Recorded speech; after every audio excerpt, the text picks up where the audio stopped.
Hello, hi everyone. So today discussing arithmetic progressions. ನಾನು previous ಕ್ಲಾಸಲ್ಲಿ arithmetic progressions ಫಾರ್ಮುಲಾನ a is equal to a n is equal to a plus n minus one into d ಸೂತ್ರನ ಬಳಕೆ ಮಾಡಿ problem ಮಾಡೋದು ಹೇಳ್ಕೊಟ್ಟಿದ್ದೆ. ಈ ಪ್ರಾಬ್ಲಮ್ನಲ್ಲಿ ನಾನು ಎಯನ್ನು miss ಮಾಡ್ತೀನಿ. ನಮಗೆ ಪ್ರಶ್ನೆಯಲ್ಲಿ a n is equal to 21, next a is equal to ಗೊತ್ತಿಲ್ಲ, not given, d is equal to 2, n is equal to 10 ಎಂದು ತಿಳ್ಕೊಳ್ಳೋಣ. ಇಲ್ಲಿ ಮಿಸ್ಸಿಂಗ್ ಎಲಿಮೆಂಟ್ಸನ್ನು ಅಂದರೆ ಎಯನ್ನು ಕಂಡುಹಿಡಿಯಬೇಕು ಅಂತ ಅರ್ಥ ಆಯ್ತಾ? ಎಯನ್ನು ಕಂಡುಹಿಡಿಯಬೇಕು. ಈಗ ಇಲ್ಲೇನು ಮಾಡೋಣ ಅಂದರೆ nth ಟರ್ಮ್ ಅಂದರೆ a n is equal to a plus n minus 1 into d ಸೂತ್ರನ ಬಳಕೆ ಮಾಡಬೇಕು. ಇಲ್ಲಿ ಎ ಎನ್ ಒಂದು ಎಲಿಮೆಂಟು, ಎ ಒಂದು ಎಲಿಮೆಂಟು, ಎನ್ ಒಂದು ಎಲಿಮೆಂಟು, ಡಿ ಒಂದು ಎಲಿಮೆಂಟು, 4 ಎಲಿಮೆಂಟ್ ಇದೆ ಇದರಲ್ಲಿ. ಈ ಫಾರ್ಮುಲಾದಲ್ಲಿ 4ರಲ್ಲಿ ಒಂದು ಎಲಿಮೆಂಟನ್ನು ಮಿಸ್ ಮಾಡ್ತಾನೆ, ಅಂದರೆ ಕಂಡುಹಿಡಲಿಕ್ಕೆ ಕೇಳ್ತಾರೆ. ಸರಿನಾ? ಈ ಥರ ಕಂಡುಹಿಡಲಿಕ್ಕೆ ಕೇಳಿದಾಗ ನಾವು ಫಸ್ಟು ಎ ಎನ್ ಎಷ್ಟಿದೆ ನೋಡಿ, 21 ಇದೆ. ಅದರ ಪ್ಲೇಸಲ್ಲಿ ಎ ಎನ್ ಬರೀರಿ. ಈಕ್ವಲ್ಸ್ ಎ ನಮಗೆ ಗೊತ್ತಿಲ್ಲ, ನಾಟ್ ಗಿವನ್, ಸೊ ಎನ ಹಾಗೆ ಬರೀರಿ. ಪ್ಲಸ್ ಎನ್ ನೋಡಿ ಎಷ್ಟಿದೆ ಅಂತ ಇಲ್ಲಿ, ಎನ್ ಗಮನಿಸಿ. ಈಗ ನಿಮಗೆ ಎನ್ ನೋಡಿ ಎಷ್ಟಿದೆ ಇಲ್ಲಿ, 10 ಇದೆ. 10 ಮೈನಸ್ 1. ಡಿನ ಹಾಗೆ ಬರೀರಿ 2. ಈಗ ಕಂಟಿನ್ಯೂ ಮಾಡೋಣ. 21 ಹಾಗೆ ಬರೀರಿ, ಈಕ್ವಲ್ಸ್ ಏನು ಹಾಗೆ ಬರೀರಿ, ಪ್ಲಸ್ 10ರಲ್ಲಿ 1 ಕಳೀರಿ, 9 ಆಗುತ್ತೆ. 9 10 ಮೈನಸ್ 1 9 ಇಂಟು 2, 9 2s 18 ಆಗುತ್ತೆ. Plus A equals 21. ಈಗ 21 ಹೀಗೆ ಇರಲಿ.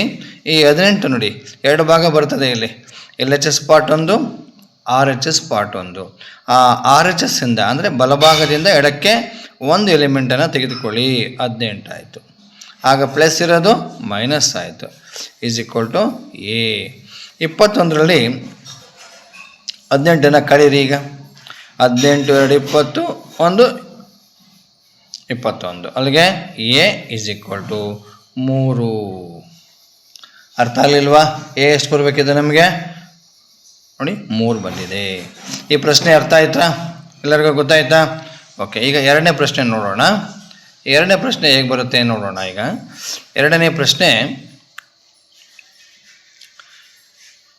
ಎ ಎನ್ನು 33 ಇದೆ, ಡಿ 4 ಇದೆ, ಎನ್ 8 ಇದೆ, ಎ ನಾಟ್ ಗಿವನ್, ಎ ಅನ್ನು ಕಂಡುಹಿಡಿಯಲಿಕ್ಕೆ ಕೇಳಿದ್ದಾರೆ. ಈಗ ಗಮನಿಸಬೇಕಾದೇನಪ್ಪ ಅಂದರೆ ಅದೇ ಥರನೇ ಮತ್ತೆ ಸೂತ್ರನ ಬಳಕೆ ಮಾಡಿ. A n is equal to a plus n minus 1 into d. So a n ಪ್ಲೇಸಲ್ಲಿ 33 ಬರೀರಿ, ಈಸ್ ಈಕ್ವಲ್ ಟು ಎ ಪ್ಲೇಸಲ್ಲಿ ಹಾಗೆ ಬರೀರಿ, ಎನ್ ಪ್ಲೇಸಲ್ಲಿ 8 ಮೈನಸ್ 1 ಬರೀರಿ, ಡಿ ಪ್ಲೇಸ್ನಲ್ಲಿ 4 ಬರೀರಿ. ಅರ್ಥ ಆಯ್ತಾ?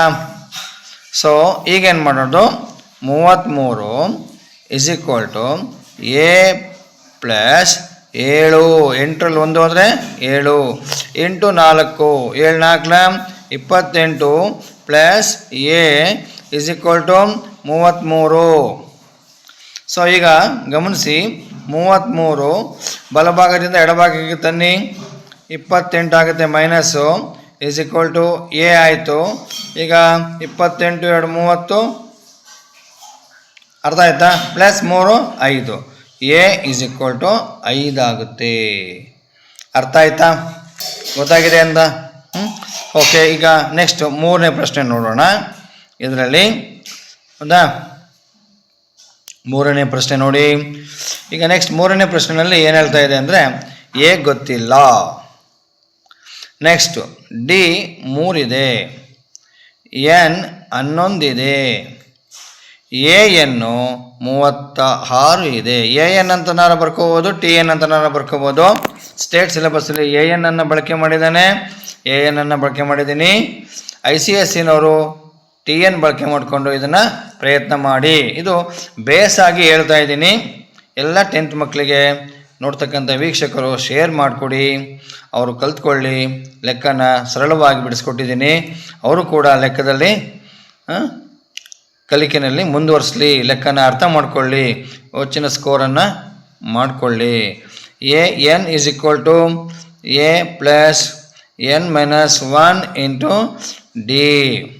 AN ಪ್ಲಸ್ ಬರೀರಿ 36 = A ನೋಡಿ ಗೊತ್ತಿಲ್ಲ, ಪ್ಲಸ್ 11 - 1 D ಬೆಲೆ 3 ಹಾಕ್ಕೊಂಡಿದ್ದೀನಿ.